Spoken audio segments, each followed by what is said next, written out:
દિલીપ સંઘાણી કે જેઓએ પશુપાલકોને સમર્થન આપ્યું છે। પશુપાલકો છેલ્લા ઘણા સમયથી ભાવફેરને લઈ વિરોધ કરી રહ્યા છે અને દિલીપ સંઘાણીએ કહ્યું છે કે પશુપાલકોની જે માંગ છે તે વ્યાજબી છે। સાબર ડેરી સામે પશુપાલકોના વિરોધને લઈ દિલીપ સંઘાણીએ જે વિરોધ હતો તે યોગ્ય ગણાવ્યો। માંગ યોગ્ય, પરંતુ રસ્તા પર દૂધ ઢોળવું તે યોગ્ય નથી। પશુપાલકોને દૂધના ભાવ યોગ્ય આપવા જરૂરી। પશુપાલકોની માંગ વ્યાજબી છે, પણ દૂધ ધોળી નાખવું એનો રસ્તો નથી।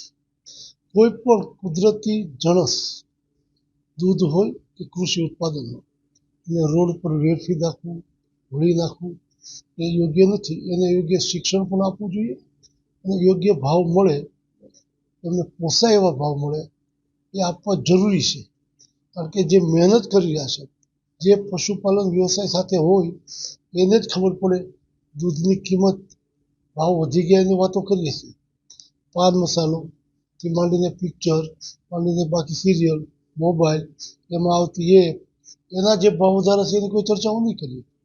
જે ઉડીને આંખે દેખાય તેલના ભાવ વધી ગયા, તો વર્ષમાં તેલ કેટલું વધે?